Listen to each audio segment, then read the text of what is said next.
This is taught behavior, okay? You don't even realize this. You're shocked that I'm telling you that your parents taught you to do this to them. It's hilarious how clueless people are. Jordan's messages. Sponsored by Squarespace. Guys, look, I don't want to hype up bonus messages already, but if you haven't signed up yet, you missed the greatest message that has ever been asked and that I've ever answered from last week. So it's a measly $7 a month. So just pay us $7. You get to go watch so many episodes.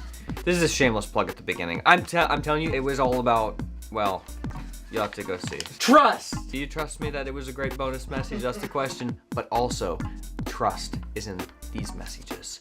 Let's get to the messages. Dear Jordan and Josh, hello there. I am a sheltered homeschooled girl with parents allergic to romance. So I live in a different state than my family because of college. Having been sheltered makes having a relationship very difficult for me. I have known this guy from church for a couple of years. I always knew he liked me. My parents noticed that we texted each other often and kind of pulled me off to the side one day to ask me about him. It felt like an interrogation, like the same way they would talk to me privately if I was in trouble. There was some people at church a long time ago, and every time their child did literally anything, it was like, let's talk over here. They'd talk over there in the corner for like 5 minutes. He'd come back, be the same exact kid. Nothing would ever change. They did this every single day. It killed me. So I feel for this girl. I felt for that kid. I told them that we were just friends because I assumed that's what they wanted to hear. He was so consistently kind to me, and his family would literally adopt me if they could. During the snow apocalypse, I ended up staying with them for almost 2 weeks. We kind of bonded during that time. Soon, it became kind of obvious that we were dating. We started holding hands, and he likes to put his arm around me. My family still has no idea about this. By the time I had accepted the fact that we were dating, we had been dating for a few months. I have a hard time talking to my parents about this stuff. The only relationship advice they have ever given me is don't. And they once told me not to mention him to my grandparents, like they were afraid of what they would think of me being good friends with a boy. I feel like my parents getting involved would mean they would make a bunch of rules for us and make it complicated and stressful. He and I will usually video call on days that I don't see him in person, but when I go visit my family, I always have to come up with some excuse not to, or find some way of doing it in secret. He is kind of blissfully ignorant of the fact that my family doesn't know. I also want to tell him about this problem, but the thought scares me too. And I don't know who I should open up to first. To me, it feels like I'm living a double life. You are living a double life. And you have opened up to me. Trust me. Let me tell you something here. You know, we always try and get to the root of the problem in messages, Josh. The root of the problem. This is what I think is the root of the problem. This is what they call a generational curse. Do I believe in generational curses? Of course I do. They're the one truth in this life that I can hold on to. And let me tell you this. When you added the little factoid in there, that just seems like nobody noticed it. You didn't even notice it. Did you, Josh? Did you notice it? The little factoid in here? For some reason, she added the factoid of her parents randomly, weirdly saying, hey, don't tell my parents, my grandparents, about your love life, because then they're gonna like get on to us. Is that not exactly what this girl is doing to her parents? Keeping stuff from them? Her parents are doing the same thing with their parents. It's called a generational curse. How do you get out of it? Look, okay, this can't be taken lightly. This is taught behavior, okay? You don't even realize this. You're shocked that I'm telling you that your parents taught you to do this to them. And it's not even that they were just, you were sheltered or whatever. It's that they have been always doing this to their parents, talking about their parents behind their back a little bit, doing all this stuff. Where do you think you learned it from? Okay? It's hilarious how clueless people are. It's absolutely hilarious. If we could just get a little self-awareness in this world. Like Mia over here, snoring on the couch. We're trying to film. Mia is a dog, for people who don't know. It's not like a random little girl I was screaming at. What do you do? Like, there's two things, and we're trying to break this generational curse. Because you don't want to have kids, and then you're talking bad about your parents, and then your kids are going to do the same thing to you, okay? It won't end. It won't end. This is a pattern. So what you have to do is break the cycle, okay? You're off at college. Maybe you can just say, Mom and Dad, I don't want to lie to you. I'm in a relationship with this guy, and I'm very happy, and I would like for you guys to meet him, and for us to all, have a nice time, talk. I'm saying you have to do something that is so radically different from what your natural instincts would be, because your natural instincts are wrong. You need to just do something totally out of the norm that's going to be so unbelievably bizarre and uncomfortable for everybody involved. Your parents, your parents and you. You're going to feel so weird, but you're just going to, it's called stick it to the man. You're going to do the right thing. And you're just going to live doing the right thing, and you're not gonna think about, they don't want me to be in a relationship anymore. That's not a thought that's in your mind. That's not a thought in your mind.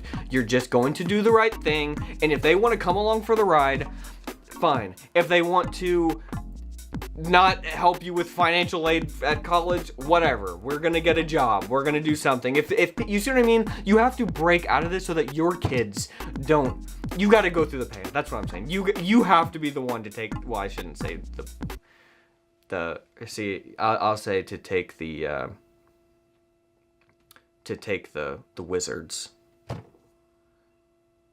NBA fans will understand this. Okay. Because there was a team called the Bullets, and then they changed it to the Wizards or something like that. So, if you don't want to say Bullets, you just say Wizards. Oh, okay. I just made that up. You're gonna be the one to take the Wizards, and that's just the way that it is. You are sacrificing, not even just for you and this guy that you're probably gonna break up with. You're sacrificing for your future children and just their life in general. You're breaking this curse. It has to be done. It has to be done. And somebody's got to take the wizard. And it's going to have to be you.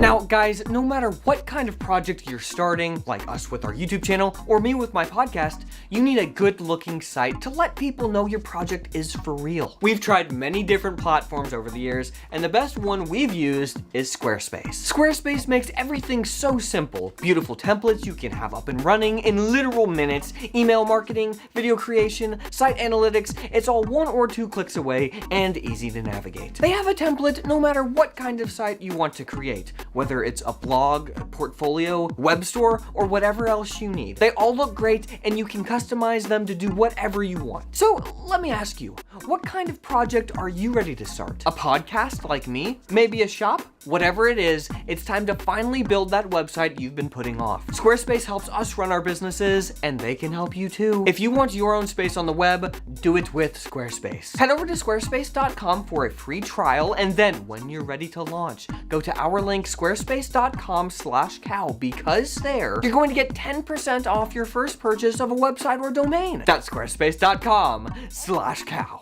Now, let's get back to the messages. Hey, how's it going, Jordan? A little too casual for my liking, but it's fine. I am a girl, and I have been in 2 long-term relationships in my life that both had manipulation, controlling tendencies, and other unhealthy stuff in them. How can I tell if a guy is a good guy or if he will be like my exes? Before developing feelings for him or going too far in the relationship. And how can I heal from past wounds in order to be in a healthy relationship in the future?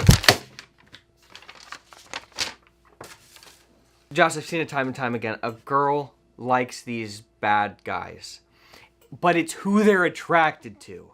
They can't help it. They see a nice guy who does nice things he's cooking them breakfast.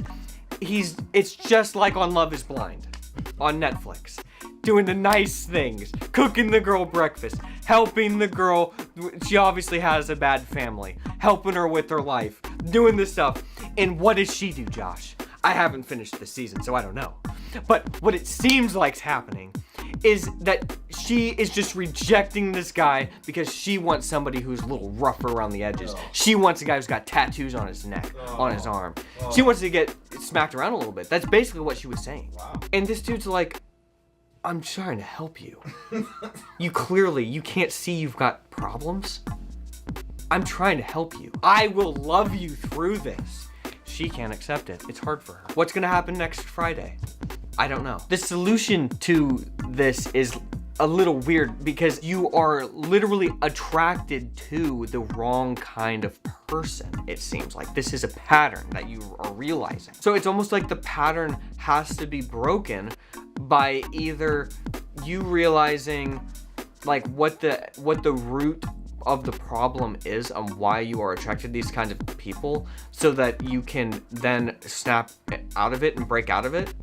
So you have a better understanding, like being curious about it, which seems like you are, which is a great first step. Or finding a guy who really loves you for who you are. And then even if you're not physically attracted to this person, to still be with them and over time, like realize, oh, this is who I need to be with. Which is a weird thing to say. And I don't even know if that's like necessarily right, but like what else can you do?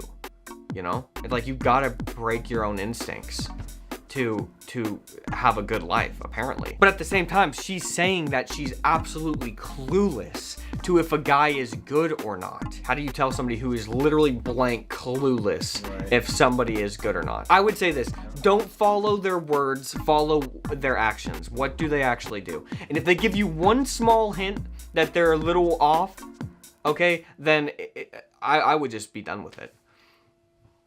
When it comes to somebody like you who's really struggling to, if you see one little like instance of like, this seems like a pattern of somebody else, I would just break it off completely. And you know, maybe over time you'll start to become more attracted to the right kind of person. So what are we at now? The outro? Is this the outro? We just naturally walked right into the outro. Oh, so we're in it. Oh, okay. Guys, thank you so much for watching. Again, the bonus message from last week was the greatest message that I've ever answered. I don't know how to say it. I laughed so hard Josh, that I was crying. He was crying. And I think you will cry too. And it was amazing advice for if you run into a furry on the street. What to do to them. What to believe. How you should react. What if your crush turned out to be a furry? And you find her Instagram account and she's a furry, but she reads the Bible. But she's also a furry. What do you do? $7 a month, you'll know. You just pay $7 one time, watch it, cancel. But give me the $7. I will freely take it. Don't be messy. And leave good messages.